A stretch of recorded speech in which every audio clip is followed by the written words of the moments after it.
Hello guys, it's me Simo Orahara, and in this video we will talk about one of the characters that appeared greatly in the Blood War arc. He is the favorite of Kubo and many mangaka. It's the mad scientist, Mayuri. And personally, I'm not a fan of this character, but at the same time, I do not hate it. And because I'm always trying to be objective as possible in my videos, this makes it necessary for me to mention Mayuri's role in the last arc by highlighting his achievements, which contributed greatly to saving many captains and even the entire worlds. And also I will express my opinion on how Kubo used Mayuri in some events. So when we talk about Mayuri, we're talking about one of the few characters who had a close connection to the Quincy's. Mayuri studied them for decades, and he did many inhuman experiments on them. And in this scene of Mayuri talking how he was doing it, it's a prominent example of that.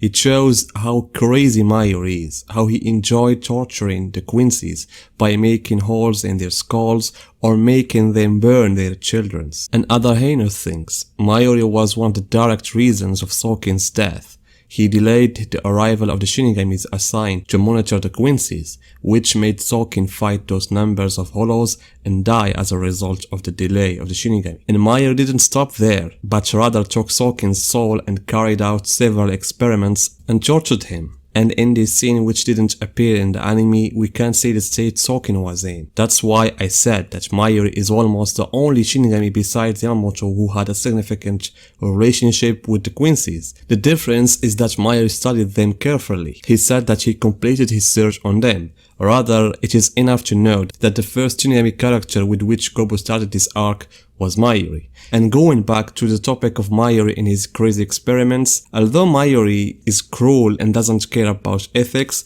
but rather is more concerned with the success of his scientific experiments, his personality, which many may see as devoid of humanity and mercy, may sometimes be useful in such situations, knowing that all the scientists we know in the story have this trait, but to varying degrees. For example, Aizen Sasuke, in order to make the holification experiments, didn't care about the death of the souls that he was taking as samples for his experiments. Rather, as we saw, he exploited hundreds of souls in order to make Hogyo. Even Urahara Kisuke didn't deny this trait from him. Of course, it's not clear to us in the story what things might be bad and Kisuke did, but even Urahara Kisuke will have some dark sides in his scientific experiments. But from what we have seen in the story, Mayuri remains the craziest scientist among all, as he crosses all red lines in order to satisfy his desires about exploration. And this madness and not adhering to any moral obstacle give Mayuri some positives. Perhaps the most prominent example that illustrates this issue is what occurred at the beginning of the arc, when the worlds began to lose their balance. The Vanderreich, before they attacked the Serichi, they took several steps,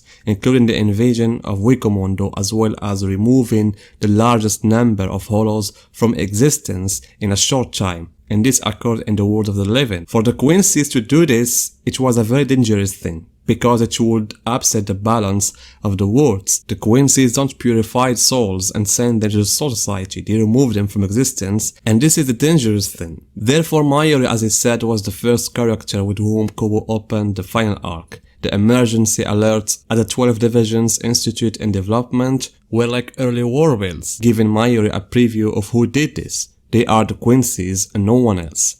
He had studied them for a long time, and he knows for sure that no one is capable of doing this except them. Of course, the thought that was prevalent among the most of the Shinigamis is that the Quincy's are gone. And as Mayuri said in his fight against Yuryu in the Soul Society arc, he said that the Quincy's have become a rare species. But it seems that Mayuri didn't just have this information like the rest, rather he knew about the war that took place 1000 years ago. Exactly the fight of Yamamoto and Yuhaba. And by the way, Kubo recently said that Mayuri got this information through reading it in a book, meaning he wasn't there at the time when the fight occurred. And as a fans, we had this information through this amazing conversation that took place between Yamamoto and Mayuri. Mayuri, when he saw that huge number of hollows was removed in a short time and that the worlds began to overlap with each other, and this was shown in chapter 482, when Yuri was able to smell the Shinigami from the world of living. So at that moment he decided to do something that only Mayuri could do. He directly ordered the removal of 28,000 souls from the Rekongai so that the balance of the worlds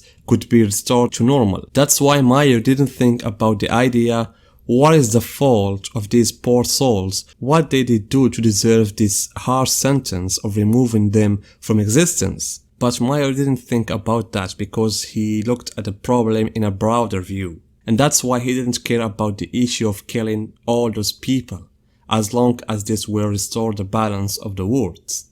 However, Yamamoto had a hard heart in the past. He told Mayuri, hadn't been for the Technical Institute delay, that accident of killing the Hollows wouldn't happen and then we shouldn't force to kill all those souls. There Mayuri replied with a shocking response. He said, "That's not my fault, I'm not mistaken, rather you are, because I previously warned you that this matter might happen after the Ryoka Ishida stormed the city. And that's everything that is happening now is due to your failure to kill that person 1,000 years ago."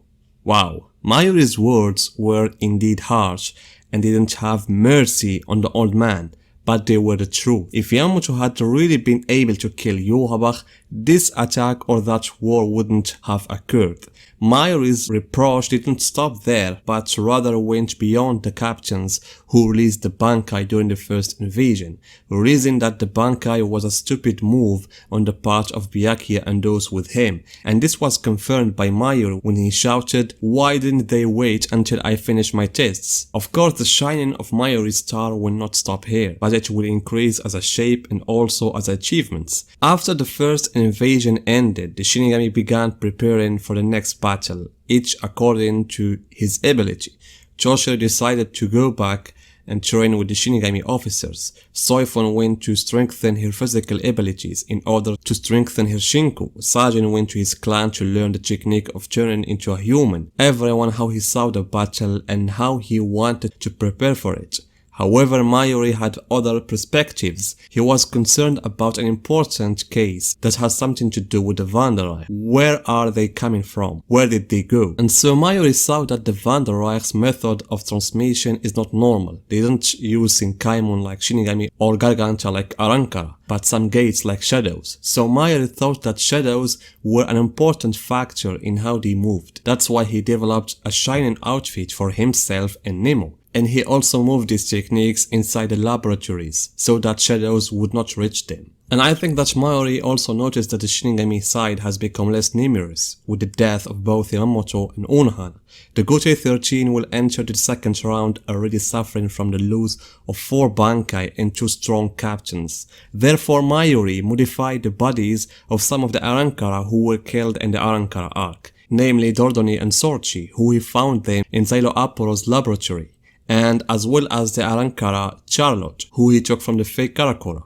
Mayuri appeared modifying their bodies in this chapter. Mayuri also did almost the same thing with Kira. Of course, Kira wasn't completely dead, but he was near to that. Therefore, when Mayuri found him surrounded by many of his dead fellow officers, he decided to save him and sew up his soul and fill it with the souls of his colleagues. And this is what made Kira stronger than before.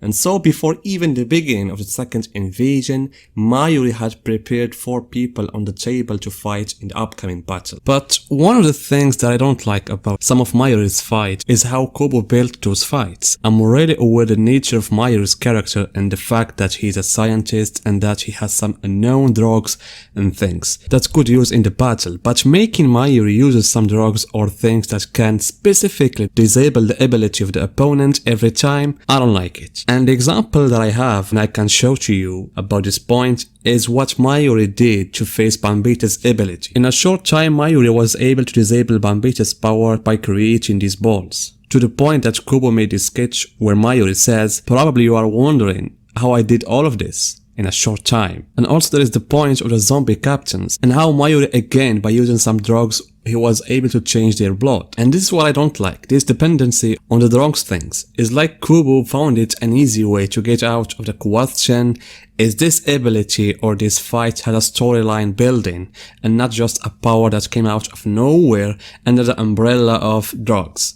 I can understand fighting with an ability that has nothing to do with the ability of the opponent, like what Mayuri did with Zombie Toshiro, where he used some drugs that manipulate the time perception of the person.